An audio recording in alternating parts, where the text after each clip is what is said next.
Bien-aimés dans le Seigneur, bonjour et bienvenue à notre programme hebdomadaire de Connect pour être. Connect la vérité pour vivre dans la liberté. Connect la vérité pour vivre aussi dans la sérénité. Quand vous connaissez la vérité, vous n'êtes plus troublé, vous n'êtes plus ébranlé et puis vous ne vous faites plus avoir dans les pièges et les ruses de Satan. Et je voudrais aujourd'hui que nous essayions de partager et méditer au sujet de la résistance que l'homme affiche face aux appels divins à la repentance. Que devons-nous savoir? Que dois-tu savoir au sujet de l'endurcissement du cœur, du pécheur, de l'homme face à l'appel de Dieu?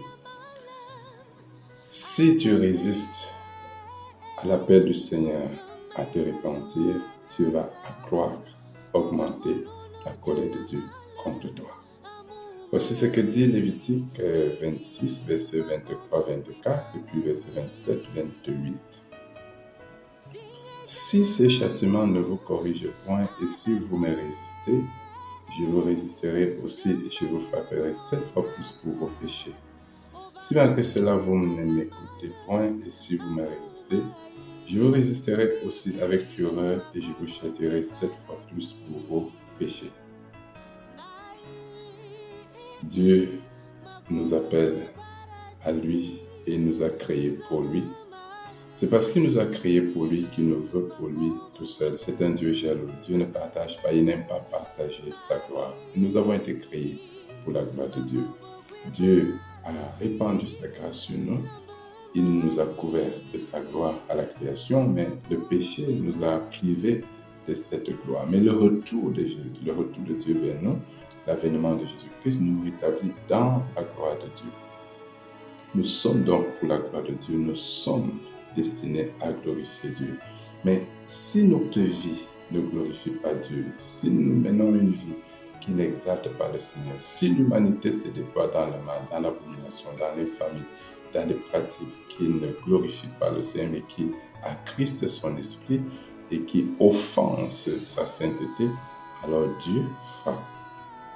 Dieu frappe par des signes, par des actes qui font mal, des actes qui ébranlent la sérénité, qui ébranlent la joie, qui ébranlent la paix des nations, la paix des hommes. Et quand Dieu fait ainsi, Dieu appelle par là les hommes à se repentir. Dieu corrige les hommes, il corrige les nations. Il veut que les nations le craignent, que les nations marchent selon lui, que les nations s'éloignent du mal, que les nations s'abstiennent de l'iniquité, des pratiques abominables, infâmes auxquelles elles sont tentées à se livrer. Et Dieu dit donc, s'il frappe un homme, s'il frappe un peuple, ici il est question d'Israël, et dans le cas pratique, il est question de toi, de ta nation, de ta famille. Si Dieu frappe ta famille, ou ton foyer, ou toi-même, ou tes enfants, ou ton pays, ou même ton église, en fait, c'est que Dieu veut corriger.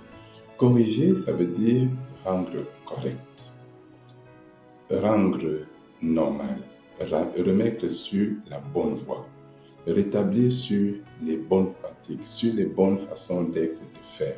C'est pour ça que Dieu frappe.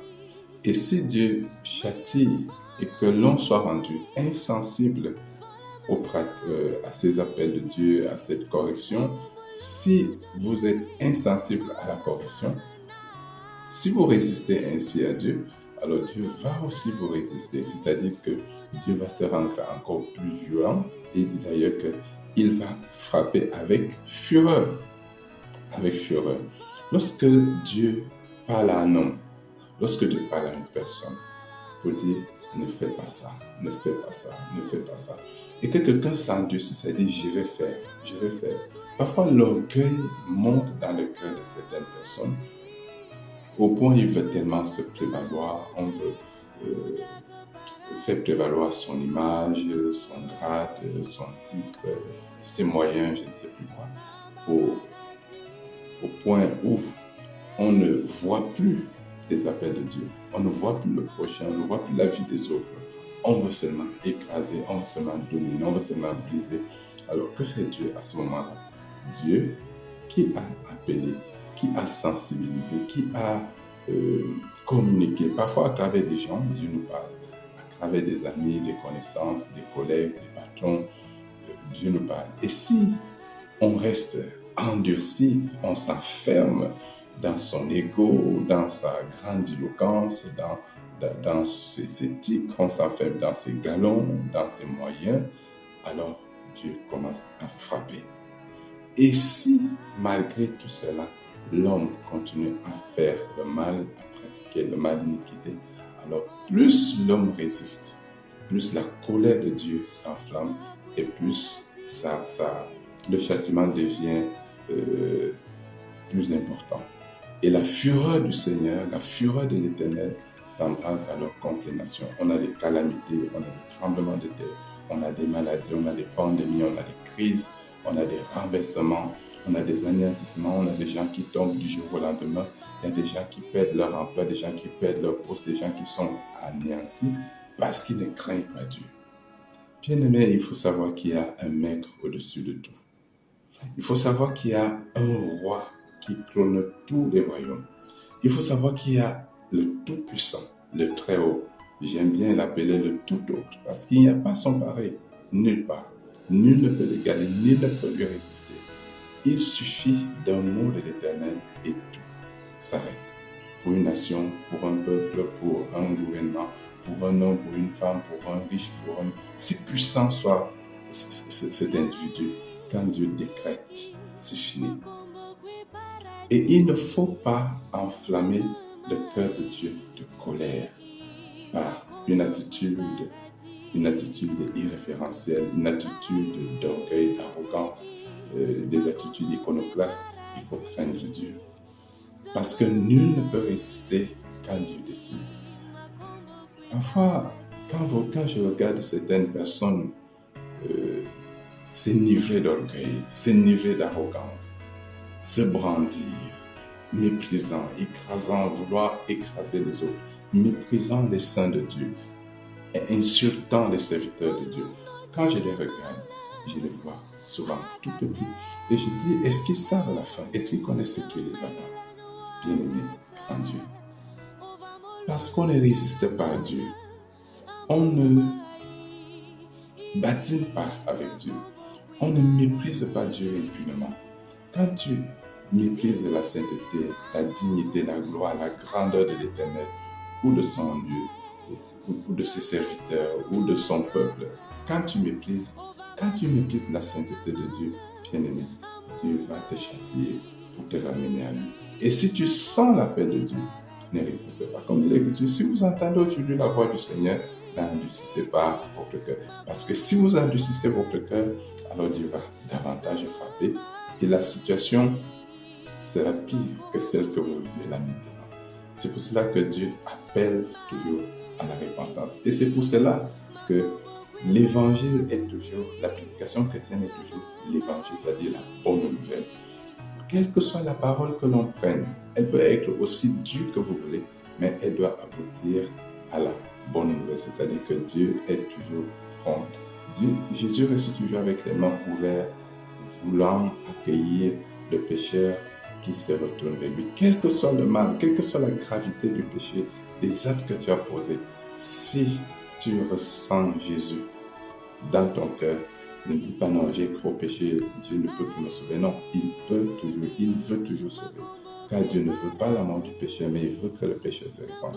Mais si maintenant le pécheur s'endurcit dans son cœur, si le pécheur montre de l'arrogance, alors Dieu les livre à la folie. Donc parfois Dieu livre les hommes à leur folie, à leur péché. Tu veux tellement t'enfoncer là, je t'ai déjà montré que ce n'est pas bien, que je t'ai déjà appelé à changer, je t'ai déjà appelé à te repentir. Et tu ne veux pas. Alors Dieu te livre à cela. Alors les gens deviennent fous. Les gens deviennent insensés. Les gens deviennent comme des animaux. Ils sont insensibles aux appels de l'esprit. Ils ne sont plus disposés à faire un quelconque bien. Alors Dieu les livre. S'il les livre, en fait, c'est pour les condamner. C'est pour les frapper, pour les anéantir. Je prie que le Seigneur, par son Esprit Saint, l'Esprit de compassion, touche les cœurs. Que l'Esprit du Seigneur continue à se déployer à travers les prédicateurs, les missionnaires qui se déploient à travers les nations pour toucher, pour sensibiliser les âmes et que l'on sache, que l'on continue de croire que Dieu reste un feu dévorant. Aujourd'hui, on a l'impression que la prédication de l'Évangile, c'est seulement un Dieu doux, un Dieu bon, un Dieu qui enrichit, un Dieu qui guérit. Et c'est aussi un Dieu qui frappe, un Dieu qui foudroie, un Dieu qui corrige, un Dieu qui anéantit le méchant quand il résiste à son appel. Que la compassion, les compassions du Seigneur abondent dans ton cœur, afin que toujours ton cœur reste sensible. Prie le Seigneur pour que ton âme reste toujours sensible aux appels de l'Éternel et que tu demeures fidèle à ton Père, que tu le serves en attendant le jour où tu partiras d'ici, que tu puisses adhérer dans la lumière éternelle. Que Dieu te bénisse, que la paix du Seigneur soit en toi pour ton salut éternel. Amen. Shalom.